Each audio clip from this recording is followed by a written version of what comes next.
Okay, so we're recording.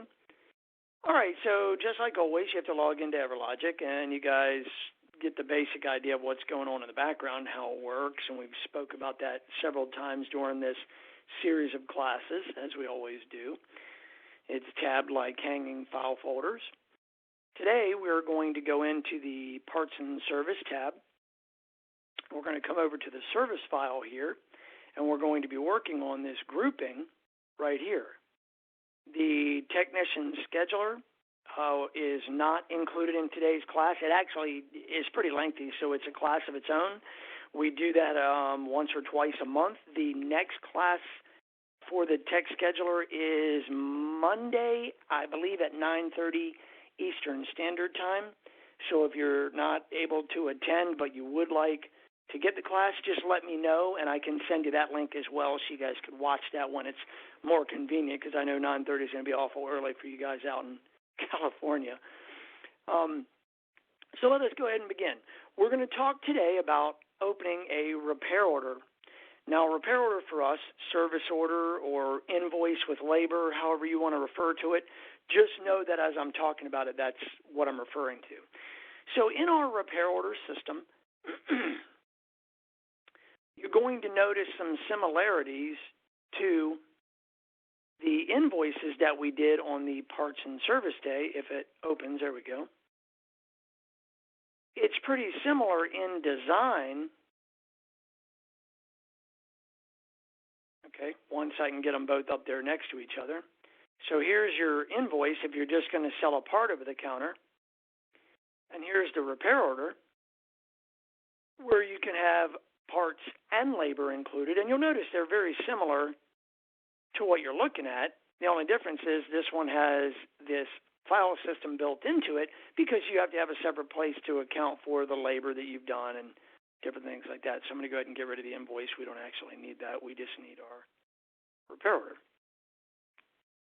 So we're going to go through the basics of what you're looking at here on the repair order before we begin. Okay.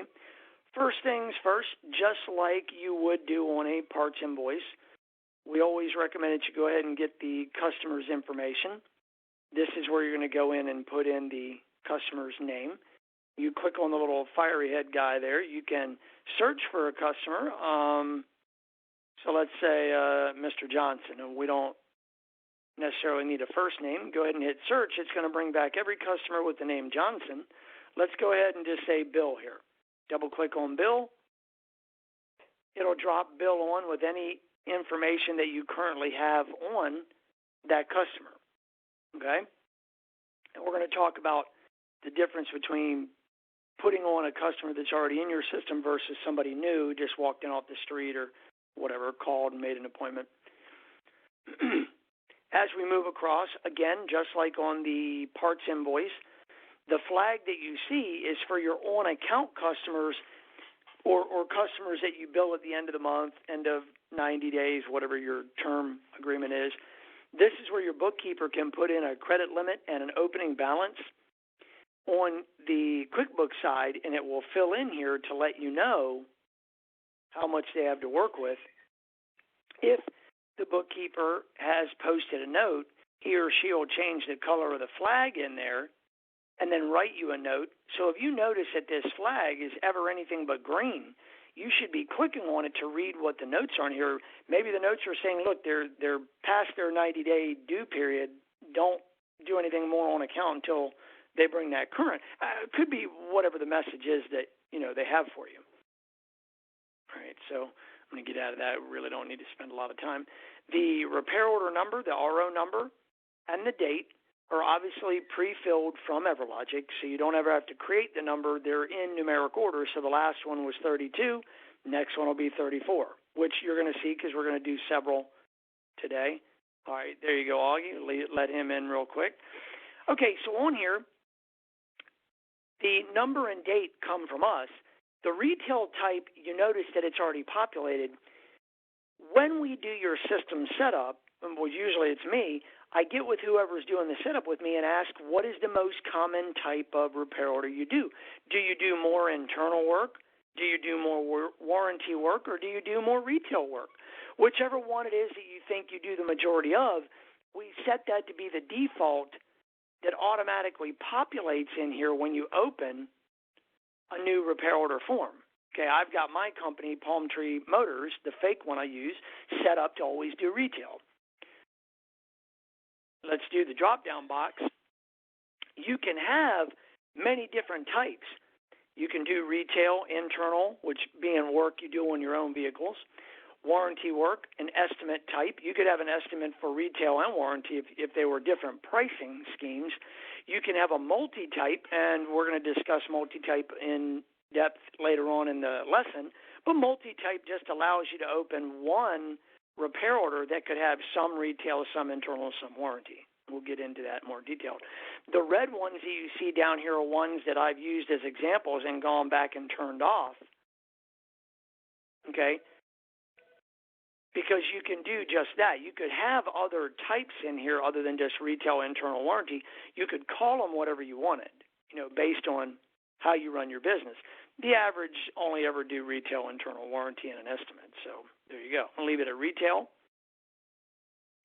The service writer that comes on here is the person who's logged into EverLogic and then opens the repair order form here. If this is not the person who the service writer is actually doing it, maybe you just have one computer in your service department and it just has a general login. Anytime you open up the repair order, you're going to want to attach the correct service writer to it. That way, if you have problems, you know who to go back and ask questions of, later. The location defaults to the person who logged on to EverLogic. The drawer would have defaulted to whatever drawer you had set for this desktop, and I don't have one because I don't really ever take any money, so I don't do any end of days. Now, I wanted to spend a little bit more time here with RO status versus the RO type. RO type, retail internal warranty. RO status is not necessarily a mandatory field, but a lot of people do use it. I'll give you an example here. Here's some different canned statuses that we have built. Now, you could create whatever names you wanted, but for example, we opened up this repair order for Bill Johnson, and we put that it's on the tech clipboard because that's our next step. Once we finished everything, we print out a sheet for the technician. Technician goes out, reviews everything, brings it back to you and says, this is what we need to do to fix it. Now you can contact the customer and find out if they want to spend the money, if that's your flow. What this does, so that you'll get an idea, I'm going to save it, and then we're going to go in and do a search for this repair order. In order to search your repair orders, you're going to go back into Parts and Service, come to your service files, go to Search Repair Orders. Give me a second. It brings up, same kind of things you're used to seeing anytime you search in EverLogic. Search new, because you could create a new repair order. Print, same type of print types. It's always there. Export to Excel. Hide if you don't want to see the refinements. Grouping, and then your Flex View setups if you want to do that. Okay.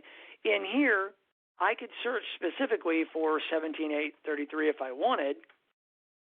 I could search all my opens, my closed, my voided, whatever. I could search by salesperson. I could search by RO type if I just want to see retails. I could search by the status if I wanted to see just what's on the tech clipboards out there. You can refine it any way you want. I mean, we could keep going through it and you'll be here forever because you can have more than one selection going to refine it even more and more and more. I'm just going to say I want to search our open ones. And give it a second while it runs. Okay. I have set up my Flex View, repair order number, the date I opened it, the status. These are the open ones. My repair order type, retail, internal, whatever. And then I have my status over here.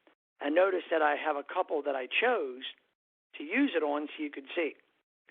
This repair order that we're currently working in says that it's on the text worksheet or text clipboard, whichever. If you notice next Friday this is still open and it's on the text clipboard, you might want to go ask whatever technician is doing the job what the holdup is. Maybe you just forgot to change the status to waiting on parts, and you need to go in and do that. Depends on you, how you decide to drive your boat of EverLogic, okay? How you want to navigate. That's your prerogative. I know that a busy service manager gets very, very overwhelmed. Having the statuses there makes it very easy for you to look at it and go, okay, this has been open for 14 days because we're waiting on a warranty to be processed. Okay, well, you're kind of stuck. It probably shouldn't be a retail RO type if we're waiting on warranty processing, so that might flag something for the boss to go out and ask someone. However you want to do it. I just want to demonstrate, but I do want to go ahead and go back into this RO, so I'm going to double click it so we can continue moving forward. All right, so back in our repair order here, there's where your status was. Class tracking, again, just like part sales or individual parts, if you are class tracking in QuickBooks, this is where you would come in and choose what class you're using. Seriously, I see it as a redundancy. We're already tracking everything for you, unless your accountant's maybe not on site and they want to see something particular. Okay. Now, as we move down, we've attached our basic customer who has been a customer of ours in the past, but we don't have his or her vehicle. Well, you want to keep a track of the service units. So before I do this, I always say the same thing because people get nervous. There are two types of vehicle databases inside of EverLogic, all right? One of the databases is the inventory pieces you have that you're going to sell, what you own. The other is repair order units. These are service department units. They could be a unit you own, a vehicle, the dealership's going to sell and maybe it got damaged in a hailstorm or, I don't know, whatever, and you've got to do some work on it. It could also be my truck that I drove up and said, hey, the brakes aren't working right. Can you guys look at this? What it allows you to do is it allows you to have a history of the vehicles and what you've done for them in the service department. All right, so the reason I'm saying that is if we go in here and we want to attach his unit, we're going to click on the steering wheel to add a new unit. If Mr. Johnson here already had a vehicle available, it would have brought that one up and basically asked you, is this the one you want? Well, if it is, you just click it and it drops it on. If it's not, because maybe, I have an old truck and I have a SUV as well, because you don't drive the truck everywhere. If I brought that one in for repairs, now you would have both of my vehicles so you can track the history of what you've done throughout the years on Mr. Johnson's vehicles. All right, and here you could go out and get his VIN number, type it in, search for it, and if you didn't find it, you could drop the VIN number down here and do a VIN search. So, for example, I've got a fake VIN number here that I'm going to use, 1GNDU06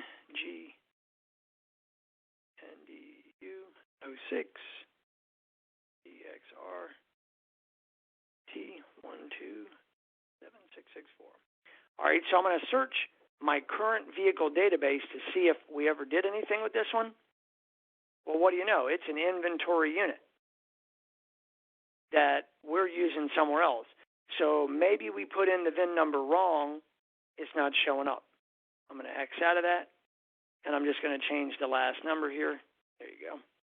Search for it. It's not there, so it's asking me, stock number, VIN number wasn't found. Do you want to add it? Relax. Yes, you want to add it. You're not adding it to the sellable inventory. You're just adding it to the inventory for the service department. That really seems to make some people nervous, like they're afraid in the service department they're going to mess with the sales stuff and then get in trouble. No, you're not. It's just the service department. I would say at this point, if it is a car, truck, van, whatever, those VIN numbers should be available in the VIN lookup. RVs, trailers, boats, motorcycles, they're not. They're not included in that database. So I'm going to copy it and I'm going to drop it right here. And I'm going to look for it by hitting this little yellow box. It's an invalid number, okay? So it didn't it didn't pass the checksum test, which is the national database. So obviously this isn't real, so you can say, okay, you can correct it, try again, or for the sake of argument, I'm going to say, no, this is real, I know it is, but I'm going to go ahead and enter everything in. Now, you do have to give the vehicle a stock number, but it's not a stock number, again, that affects the sales department. It's just a stock number for repair order units. I normally would recommend doing something simple like this. Bill Johnson 1. Let's make that a lowercase. All right, and then that way if Bill Johnson ever comes back in and has another vehicle, you could do 2. You can figure out whatever you want. I just want it to be simple. We're going to go in here and say that it's a car. Let's say it's a 2005 Toyota Tacoma. You could put in a model number, plate number if you wanted. There isn't a secondary serial number on autos at all. Class A, Class C, Class B motorhomes, boats, they get a second. If you want to put in the mileage, you can check it against the next time he comes in, and any notes maybe you have about the vehicle you could put in here. They'll always be with the vehicle. We're going to go ahead and just hit save, and you'll notice that it's dropped on in the background so I can get rid of it. Okay. Next thing's down here, the general information and cash out. Okay, we're obviously not going to cash out yet. That's going to be very similar to what you did for a part invoice. Okay. Down here, check in and out information. If you want to create different appointment names, you could do that. Let's say that he was a walk-in. When he walked in was today. You could put in date of purchase, maybe if the vehicle was bought from your dealership. Promise date when you're telling them you think you're going to be done. Date in. Time in. If you want to double click, it'll drop in. If you want to do the mileage in and then do the mileage out, you can do that to show to the customer you didn't put in any miles or a whole lot of miles on their vehicle. Date out, date time out. Notified by. Now, this one's a little different. If I walked in and you guys said, look, you're going to have to leave it with us, he gets a ride home, whatever, takes 2 or 3 days and someone has to call Bill and say, hey, your vehicle's ready, this is a good place to put in that you called them. So Rosa called him or Augie called him or I called him, whatever. That way if the customer calls back and says, nobody ever called me, you can go in here and look and go, oh, no, we've got that Victor called you on Friday at 4 o'clock. And you said you were going to come in because maybe I wrote a note down here, customer says whatever, okay? Just know that you can or can't use it. It isn't going to affect the ability of the repair order. It's just there for your note-taking purposes. Now, down here in the memo box, I always say the same thing. A couple of you have already heard me say this. Be careful, this prints. Yeah, it does. Anything you put in here, and this will hold up to 1,000 characters, so a nice, decent-sized paragraph. Anything you put in there prints. I'm going to show you. So if pretend we were all the way done and you were printing out a copy for the customer and you wrote something on there about the customer that you really didn't want them to see, but you wanted the technicians to know.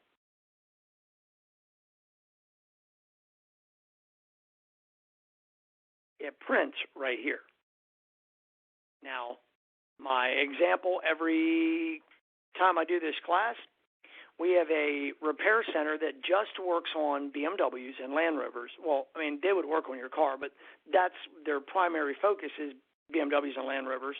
And when I was there on site teaching them, a bunch of us were in the room and we're sitting around working like this, and they got a young IT guy that works for them, and he pushed me out of the way, and he said, we already use a similar system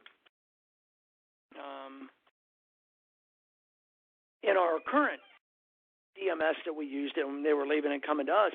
He said, this is what we would put, something like DB-clean car or check fluids or whatever.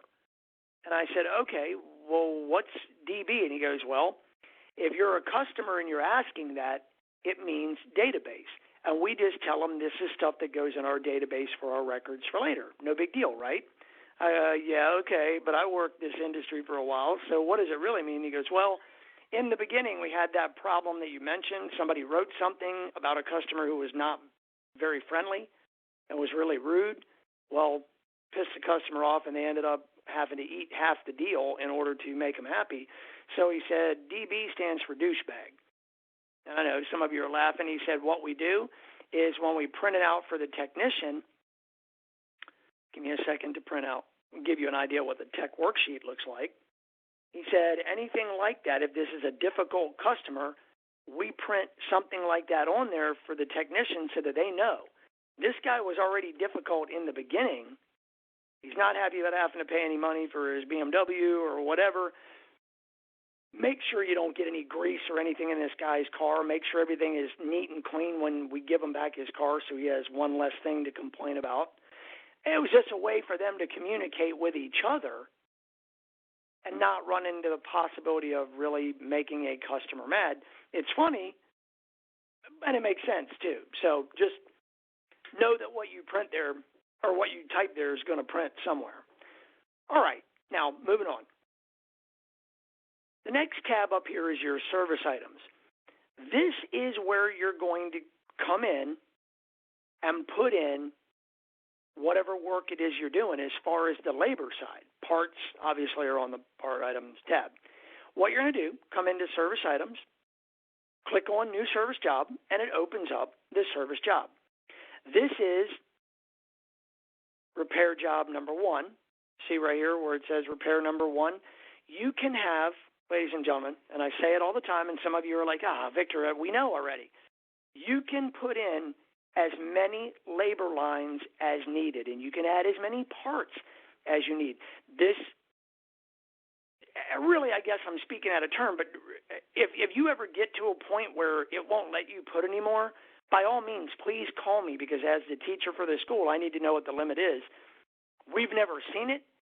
We have a fire engine manufacturer in Baltimore, Maryland. They open one repair order for every fire engine they're building.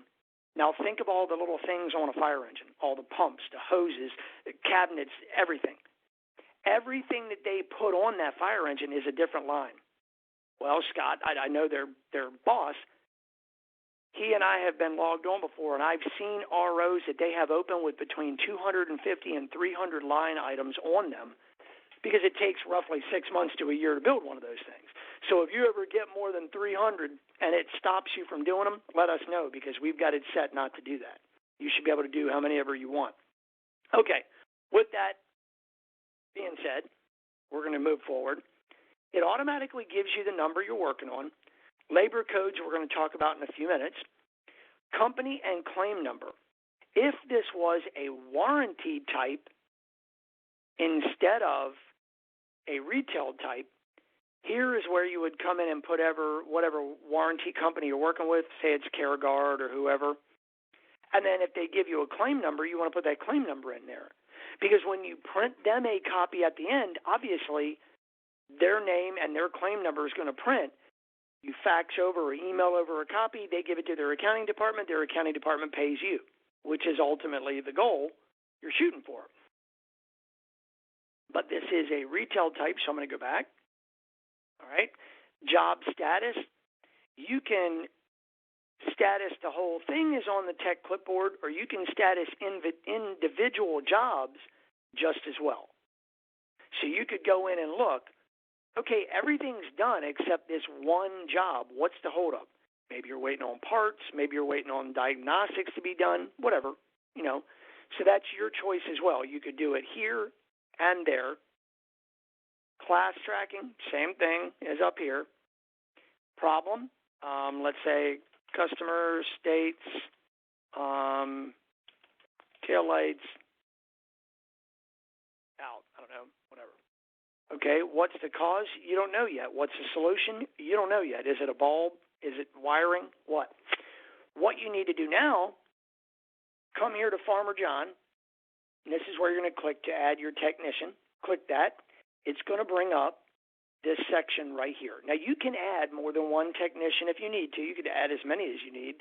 Maybe the guy you put on here finds he needs an extra set of hands to get something done. Okay, it happens. in here right now, let's say, for example, you don't know what tech's going to be doing it at this point. That's okay. You can save it, print out a copy for the customer if they needed to kind of see something, I don't know, whatever. When you do know which technician you're going to choose, go into your technicians. Let's say it's Keith, and we don't know the actual pay or bill time yet because he hasn't even told us what he's found.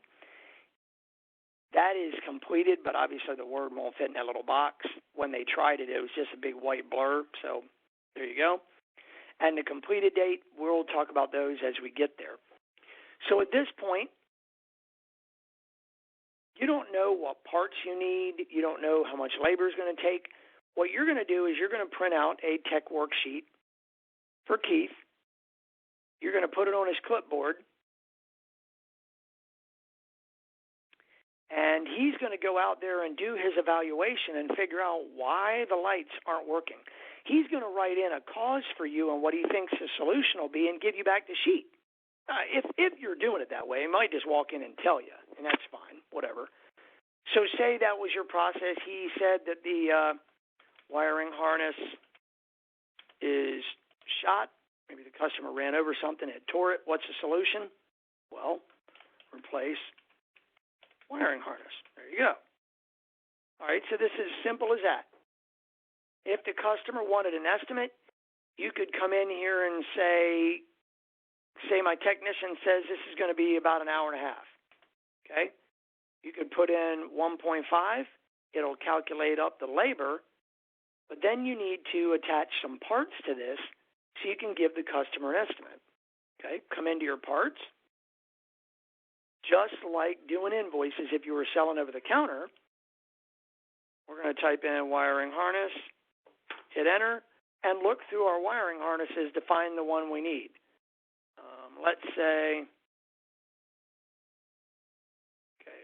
it's this bottom one right here. Double click it, drops your part on. It's now tallying up your parts down here for you, which on the general information and cash out, just like when you do a part sale, there they go. It's adding, but now it's adding the parts and labor and the shop total. We didn't put in a shop total. Well, in my dummy company, the next tab is other items. In the other items box, you have the ability in the background in your system setup up here.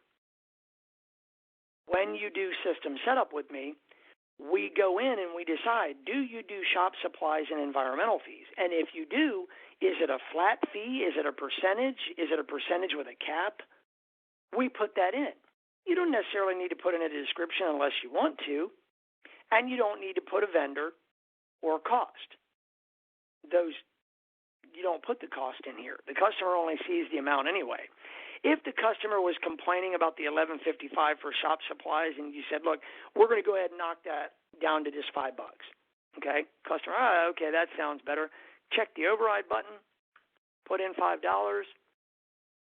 Maybe the customer was complaining about that. You can go ahead and override that altogether and say, look, we're not going to charge any environmental fees. We didn't have to get rid of oil or tires or whatever. Okay? Then all you have to do is hit save. Go back to your general information, cash out, and there you go.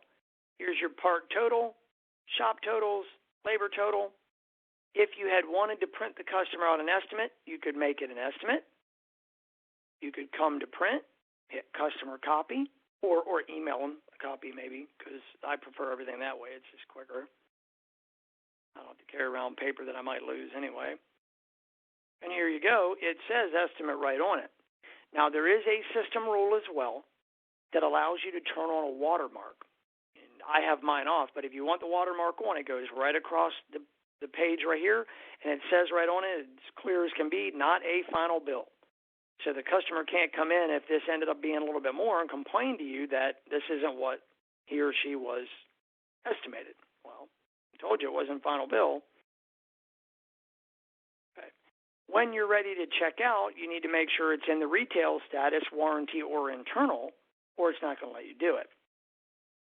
Now, I don't want you guys to think I'm dumb. I purposely built in 2 errors here Just bear with me. So when you're ready to check out, if the guy was writing you a check or giving you cash, you could just come in and do it. If it was a credit card transaction, all you have to do is hit process credit card. It's going to ask the customer, if you have the Genius device, like you see the devices at Walmart, grocery stores, Home Depot, they all have them now. And the device activates as soon as you do that, and it's telling the customer what to do on its screen. Right now, it's telling the customer, please make a payment. I can't do that because I don't have you here to do it, so I'm going to do a keyed sale real quick, because if for some reason the device wasn't working, you could still do it this way. Come in. I'm going to show my number just because it's easier for me. All right.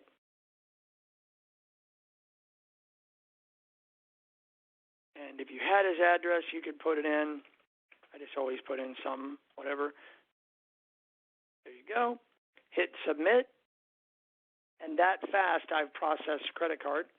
There's my transaction, and it was approved. So once it says approved, go ahead and hit close out. Give it a second.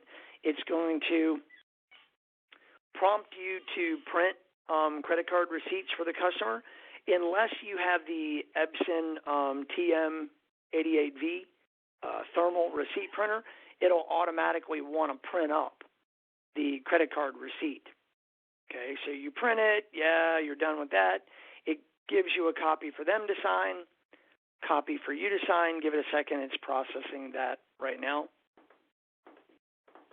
You'd print a copy so you can give to the customer, one in the drawer for the cashier at the end of the day. And then now you'll see Visa's dropped in here with my amount, and my balance is 0. At that point, I can go ahead and check cash out. Give it a second. It's going to say, do you want to close your repair order? Sure, I do. Here's where the mistake's going to occur. Not all the labor has been completed. Oh, shoot. You cannot close out a repair order without going back into the service item, checking the exact one you want. Because see here, it's not marked completed. If it's not marked completed, I'm not done. All you have to do is double-click it, open it up. We've already got a technician attached. Come over here and say what the actual pay and bill hours were. It actually took Keith only an hour and a third. So we're going to put our actual and our pay at 1.3. The customer, we're billing 1.5. Well, they don't know these two. It never prints anywhere for them. That's just for you. The work's completed, so you're going to check completed and then give it the date you want. Now, you can go into the Dropbox or just double-click. Either way. Go back over. Hit cash out again.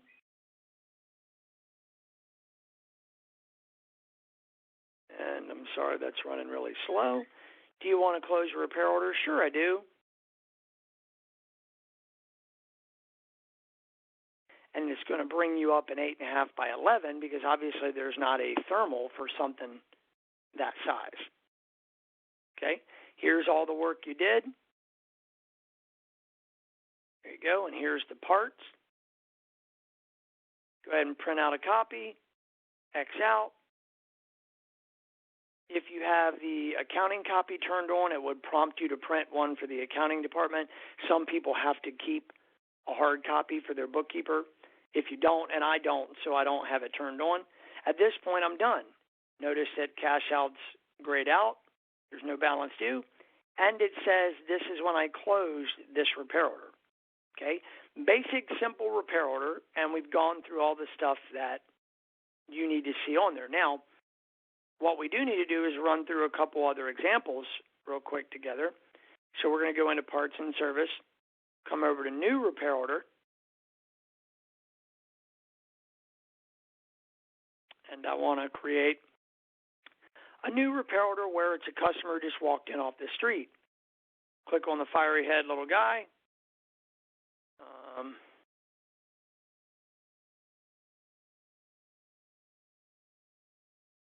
Looking for Mr. Svensson there.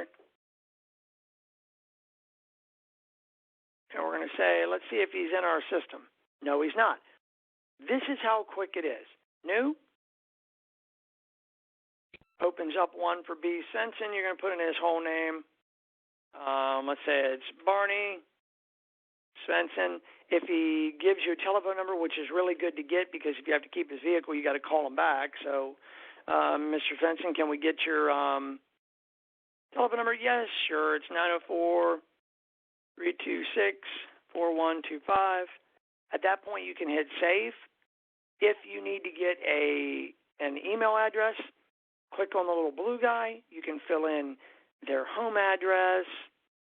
You can get more than one telephone number. If there was say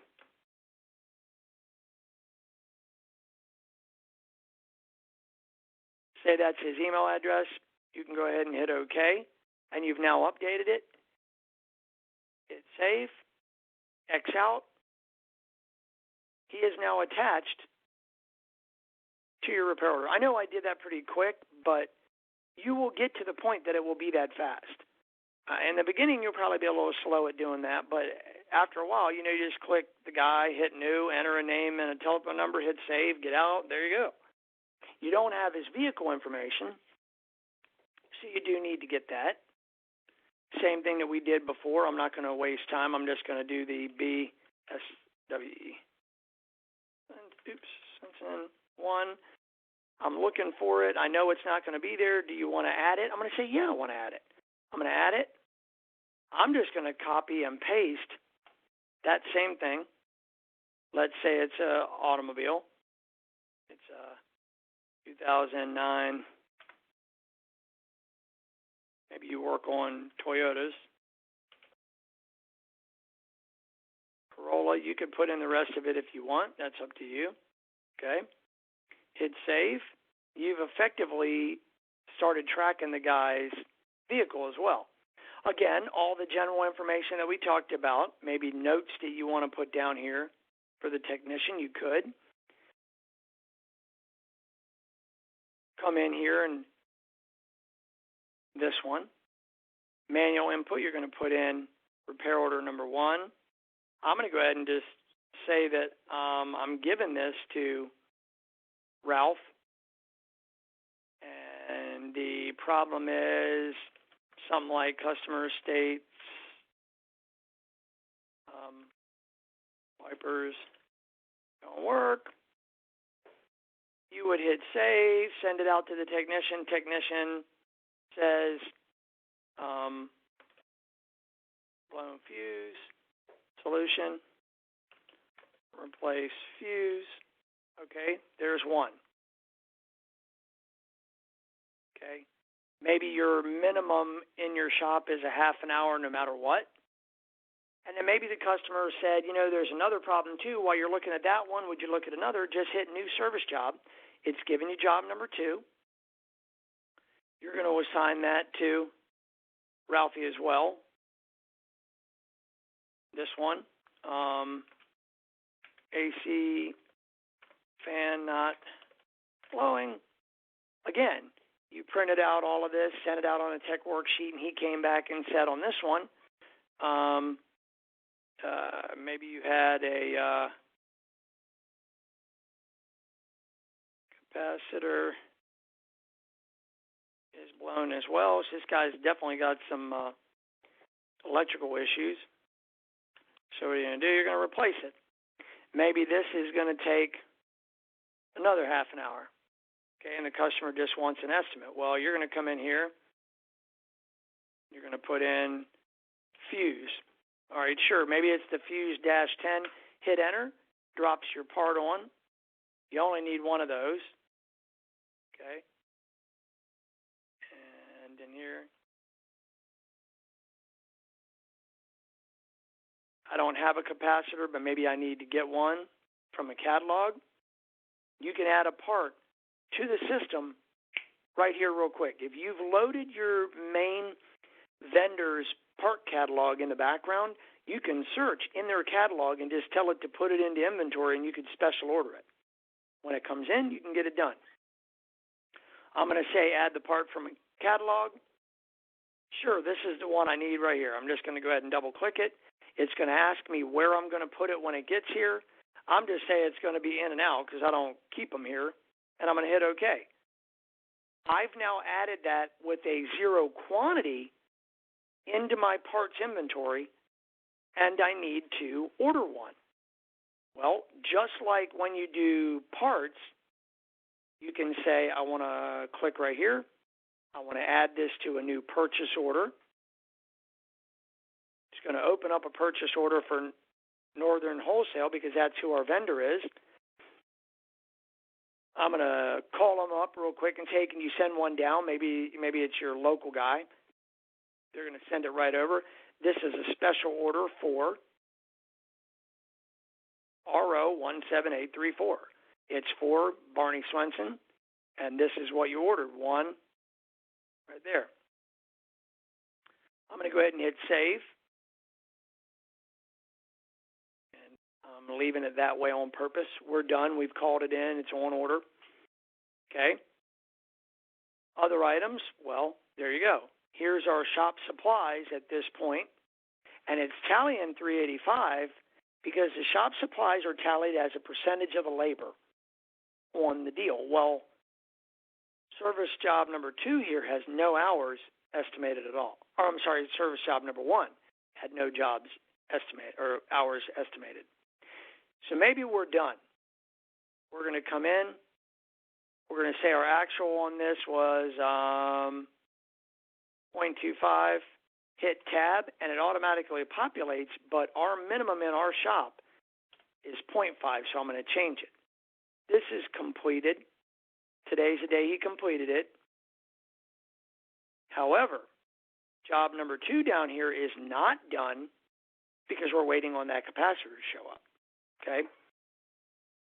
Jump back over to other items for you real quick. Notice that this has gone up, and so is the environmental fees. Because we added real hours in, it starts to do its job. Let's go back to our service jobs here. Let's say that this actually is going to take him a half an hour. So you're just going to leave that one alone. This one's not completed yet. If I try to cash out, remember we didn't mark it completed before, it's going to flag me an error. It's also going to flag another error. It's going to tell you cannot close this repair order until that special ordered part is received into the system. Because if you didn't receive it and you're trying to close the RO, it's like telling the RO, I'm not worried that I don't have the part in stock. You have to tell it you got it because you special ordered it. So all you would do, come in to receive your POs. When the part arrives, I know it's going to be the latest one. There it is. Just like we demonstrated in the purchasing day, we can change the quantity, the amount, whatever. I'm going to say that this is right. I'm going to receive the item. This is what I'm receiving. This comes up telling me this is linked to this repair order. Yes, I want to use it for that. How are we paying for it? Bill pay, they didn't give me an invoice, I'm just going to close. My part is now received, so I can, in fact, close the repair order. Let's go back to the cash out side. There's his subtotal, sales tax, $214.49. We're going to say this time he just gave us a check. Tab over, tab again, drops it into the payment field for you. Hit cash out. Give it a second, and it will ask you, are you sure you want to close out this repair order? Sure, I want to close it. As long as you've completed all the work, what did we do? Well, I purposely left one. This one is not marked completed. We put in the hours, but we didn't mark it completed. We just need to go back in, mark the job was completed. I'm going to go ahead and say it was today just to make it easy. Once we do that, it will let us cash out. Since it wasn't a credit card that was being run, it's not going to waste its time bringing up that first set of sheets that the customer has to sign and you got to put one in the drawer. It's going to automatically close out and bring up the repair order so you can print out an 8.5 by 11 receipt for the customer. Now, I want to demonstrate for you something right here. Here is the labor for job 1. Here is the part for job 1. Here is the labor or the labor for job 2. Here is the part for job 2. I always recommend, I want to demonstrate this way, but I always recommend that you attach the individual parts to the labor job. That way the part will be under here, and I'm going to show you how to do it. Because if the customer goes, well, which parts go to where? These are just 2 parts. It's pretty easy to figure out. But if you had a dozen parts on here, the customer might want to know exactly how much this job really cost with the parts. If you subdivide it out, it's a little more difficult to explain. So what I'm going to do, just for the sake of it, I have the authority to reopen this RO. I'm going to reopen my RO. I'm going to go into my parts, scroll over here to the right. There is a box that says service item. In the service item, if you drop it down, it allows you to choose the individual parts that go to each individual job. Right? Now, when we close out, and give it a second while it does so.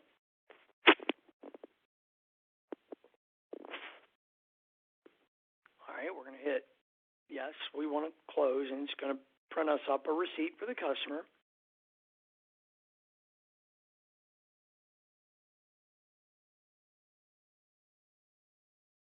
Right, there you go. Here's the difference.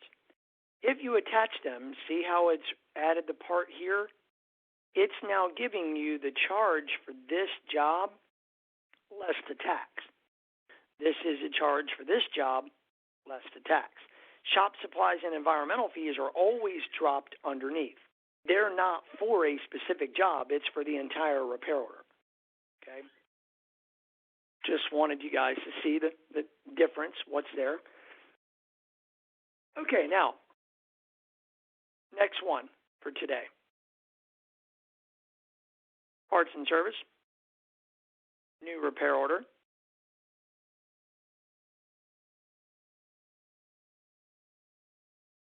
I want to show you a multi-type repair order real quick. Multi-type. It now has multi-type cash out, but you can cash out each section individually. Retail, internal, warranty. You might only have retail and warranty on the repair order, or you might have internal and warranty, or whatever combination. It doesn't have to be all 3 on there. It just allows you to do it. Let's go back into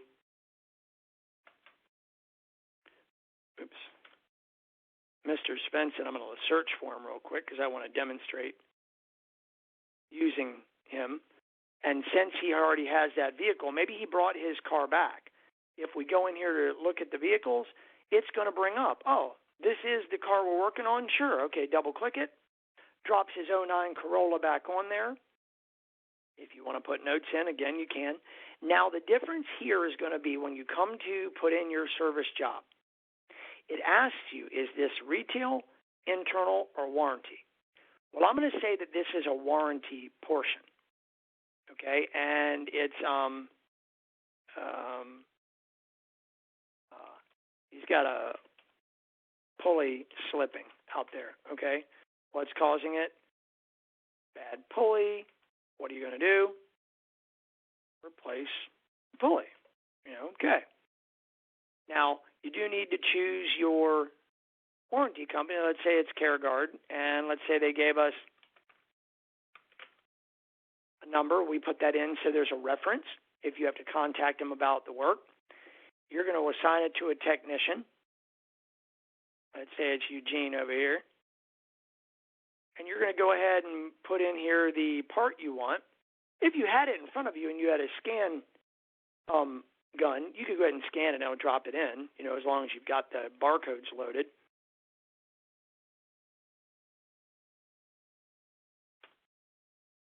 Let's just make it easy. We're just going to go ahead and grab that pulley right there. And we're also going to grab the timing belt because maybe it's broken. We've got to replace it. Now, I am going to come over here and I'm going to attach them to service job 1 because we're going to add a retail job. Oh, look, even I make mistakes. Watch. You need to class, when it's a multi-type RO, the part itself has to be told, am I a warranty, retail, or internal part? We're going to say this is for the warranty job. Okay. We're going to come back over to our service jobs, and we're going to add a retail job. Now, one thing that I haven't gone over yet is the use of a labor code. A labor code is the name we use for like a flat rate job. So something like oil changes, AC checks, whatever, those things that you do all the time. You have the ability to use a flat rate system like Spader codes. They've got, 30,000 codes out there. You can get that digitally and have us load it in the background, and then you could search through the entire list of codes. Or if you just have 5, 6, 7 jobs that you do all the time, you can create your own labor codes and add part kits to them to make it easy. If this is a job you do all the time, and I've loaded some, for example, go in, we're going to do oil change. Click on oil change. It drops a problem in there for you. Do you really need to put a cause and solution? If you want, I would just copy and paste the same thing, but that's up to you. Add a technician. Let's say Ralph's doing that while Eugene's doing the other. If there is a part kit attached, which there is, here's my oil over here, and I'm using 5 quarts. It automatically dropped in, so you don't have to go put those in all the time. And I'm going to give you example. We have a trailer dealer here in Florida that we have been doing business with for a long time. When I went on site and taught them how to do this, their service manager had been working for them for about 5 or 6 years, and he had come from another dealership that was an auto dealer, and they used flat rate codes. The system with the trailer dealership didn't do it. Ours does. He was so excited, like a little kid on Christmas, because he was tired of manually having to put in everything every time. His example was, Victor, look, we do wheel bearing repacks for axles. We do single axle, double axle, and triple axle trailers in here, but the parts are different. The labor is different. It's not like times 2, times 3. They're different. But every time he had 4 or 5 parts that always went on this particular job, and he had to manually go in and put them in, change the quantities. It was a nightmare. He went in and built these to make his job faster. Now, in the beginning, I'll be honest, it takes a little while to build them because somebody has to sit down and physically do it. If you're interested in doing those, shoot me over an email. I'll send you a tutorial. It's like 2 pages of pictures of what to do. You're going to go into system, set up a part kit, set up a labor code, and attach the 2 together. The tutorial I wrote, it walks you right through it. Seriously, I figured it out on my own after I had only worked here about a month. If I could figure it out, you could do it. If you follow the steps that I've got, you'll be done writing it in 5 or 6 minutes. But you do have to do it for each one, and that's where the labor part comes in for you. But once they're done, they're always there, and it makes your job quicker on the back end. So invest a little time now for those jobs you do all the time, and then it just makes it quicker when you got a customer standing in front of you. So let's say we're done.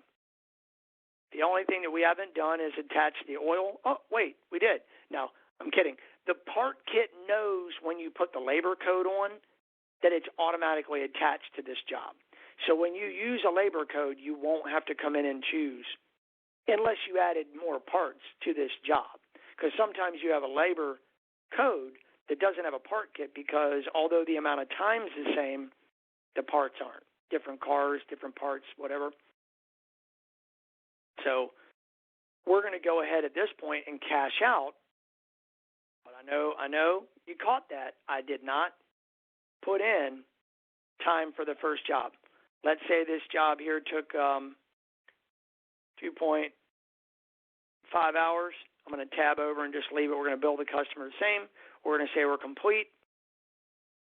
Now, you might want to get in the habit, let me move that up, of checking. I'm going to save that. job number 1's complete, but job number 2 is not. So you might want to get in the habit of just looking at that real quick. So before you go to cash out and whatever, because we use the labor code, I flat rated my time in. It's 1 hour. This is all we're charging. If you wanted to charge more, you could set the charge higher, whatever. It doesn't matter. We're just charging $10 for the labor. Doesn't take him an hour. We're done. Cash out. Well, the warranty portion right here. Maybe you're waiting on the warranty company to give you approval. You can close out each part separately. So I'm going to close the retail to demonstrate. His portion $17.77. He said, "Hey, here's a check, $17.77. You tab out." That job is marked completed, so it's going to go ahead and print you up the sheet. You can go ahead and give the sheet to the customer. The customer can leave. Maybe you're waiting on the warranty to be approved, or maybe the warranty work is done, but you're just waiting on final numbers from the warranty company. Right here in my RO, you're seeing retail is closed. Gives you the date that the retail portion is finished. What some of you do, hold on, it's going to print up those sheets.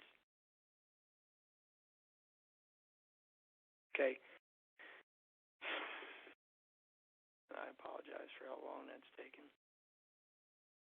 My internet's just running slow today. Okay, you print him out his sheet, he can go. In here, the warranty. The reason I wanted to demonstrate closing them separately, a lot of you do what I see all over. You know the warranty company is not going to give that amount.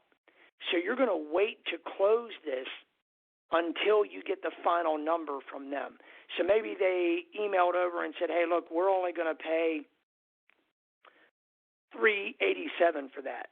So that means you're going to have to come in and adjust either your part cost, or you're going to have to adjust your service labor rate, something to get the numbers to work. Some of you do not. You go ahead and close it out. You let it get sent into QuickBooks, and you let the accountant deal with it on writing off that portion on that end. Either one works. It's just up to you how you want to do it.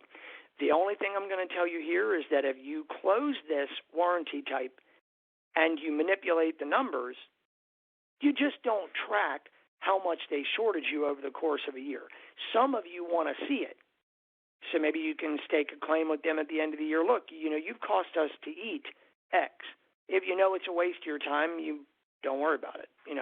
I'm going to say that they approved $433 so we can close it out. The payment type you want in here, well, here, let me do the whole thing the right way. I'm going to remove that.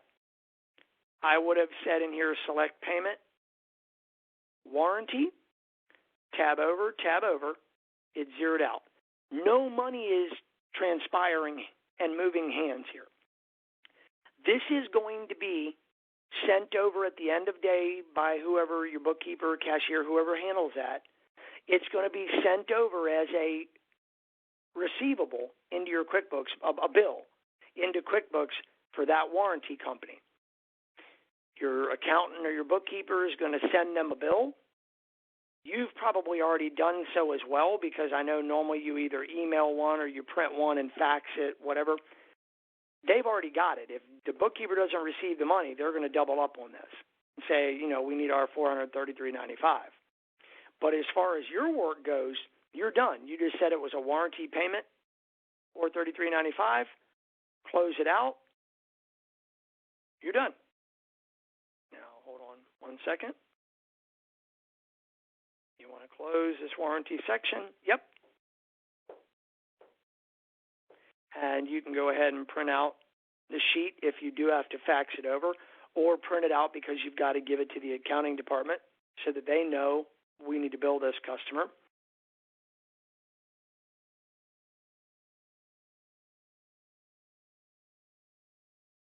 Okay? And give me a second because it's still running. There it goes.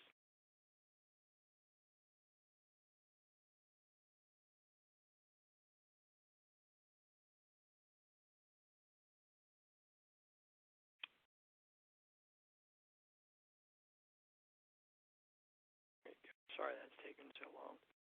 There are 3 pages here. This is a summary. This is the invoice for job number 2 for the customer. Here's the invoice for the warranty company, so you can send it over to them. I'm going to go ahead and get out. All right, the last one for the day, and here's the accounting copy if you did need it for the accountant. I'm going to X out of all the different copies there. There you go. The last one that I want to demonstrate today for you, parts and service, new repair order.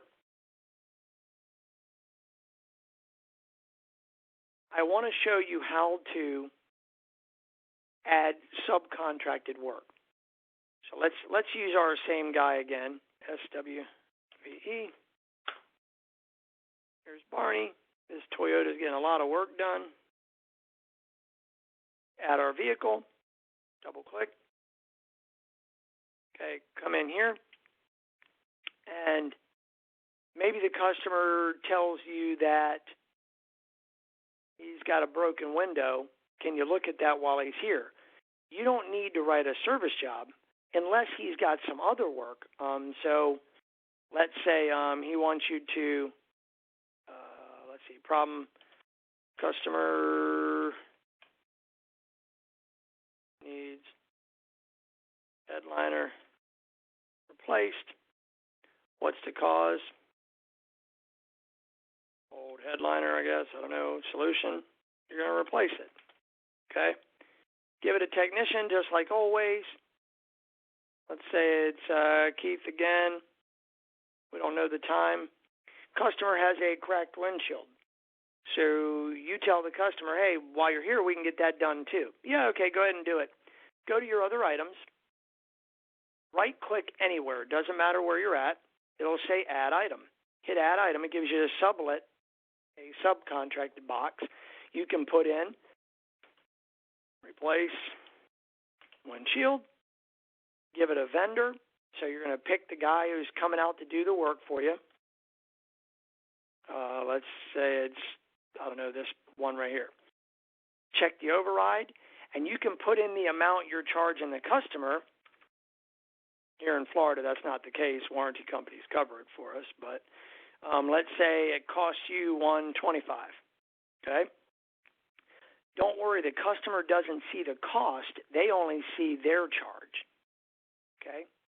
So you're going to come back to your service item, and you need to put in some parts. You don't have a headliner. Again, you could real quick, let's say we did have it. There's not a headliner in my catalog. So let me get out of that. Let's see if there's any liners. Yeah, there you go. All right, so we've got our liner in here. Everything's done. We're going to go in and make sure, again, that you put in the hours that the guy worked. Let's say it took him 1.3 hours. You're going to charge 1.5. You're going to mark it complete, put in a date. You're ready to cash it out. No problem. Here's the part total, $89.88.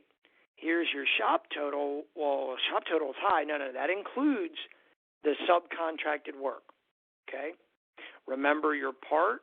If you want to make sure that's attached so the customer can see it, service job number 1. Labor was $165, so the total is $468.08 plus tax, $516.57. Customer puts it on a credit card, so you're just going to go ahead and mark right there. I'm going to key it real fast because I want to show you how to refund a portion of that if you need to. Where am I?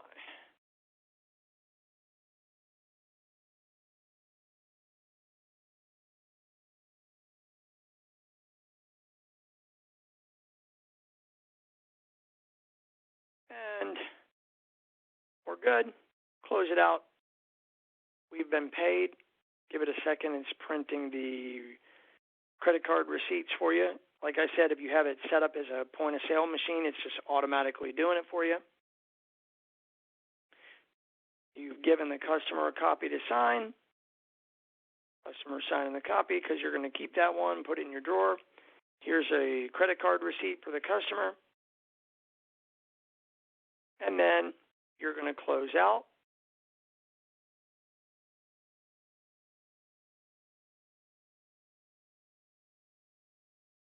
Going to close. Yep, we're done. It was repair order 17836.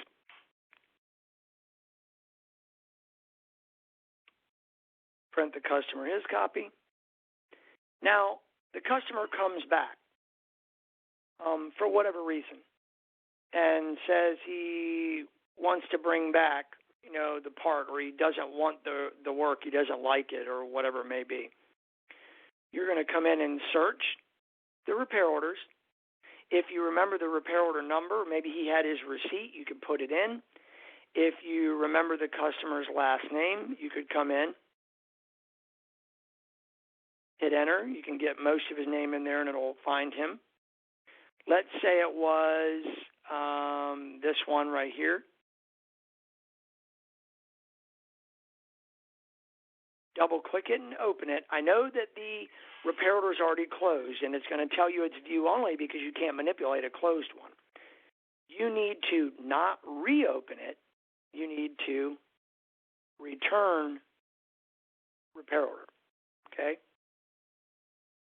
You're going to open up a return repair order. And it opens up a duplicate just like what you're looking at. Okay, but you're not giving them back everything, so you're going to go to other items, and you're going to highlight and remove that window. You're not giving them back the window. Okay? Maybe you're going to give them back the shop supplies and environmental fees. If you weren't, zero them out.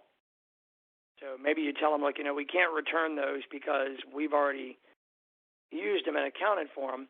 But this one right here, customer wants to have you refund them for the headliner.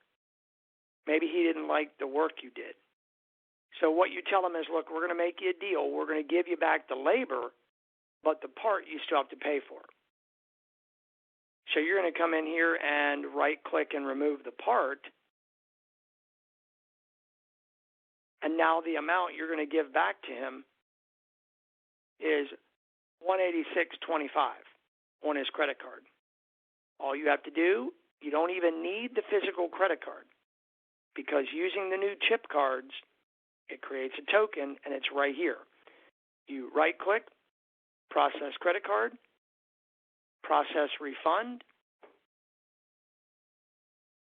done. Close it. Ticket's now closed, and it's going to go through the same step process.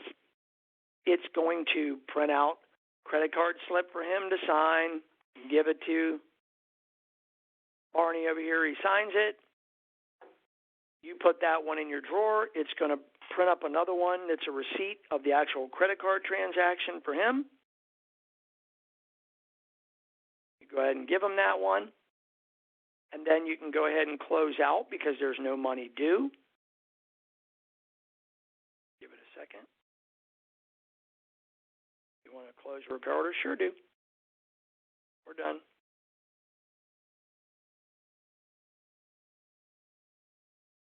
And it's going to print out the receipts, the actual what you're returning to them.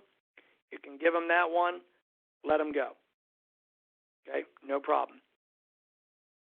The last thing you have to understand on these, and I'm just going to open a new one real quick just to show you on here. Same thing as on a deal, same thing as on an invoice. There is a difference between a payment and a deposit. A payment only gets counted when you close the invoice or repair order. So if you had me come in today and you did some work for me, but the work's not complete, but you needed a deposit for the parts, and you took $100, if you put $100 down here, it is not going to show up in the cash drawer today, and when the cashier counts down the drawer, it's going to be off that $100. What you want to do, because the repair order is not going to be closed today and you're taking money, you would come up to the deposit, take a deposit. I knew it was going to ask that. Here, hold on.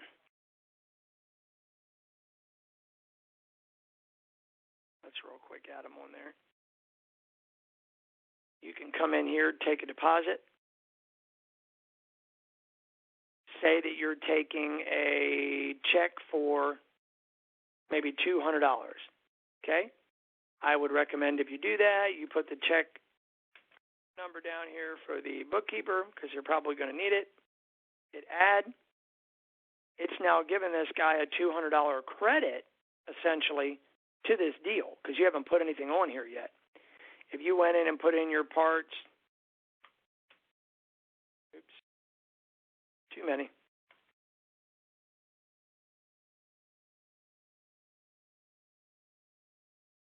And let's put in a couple other parts.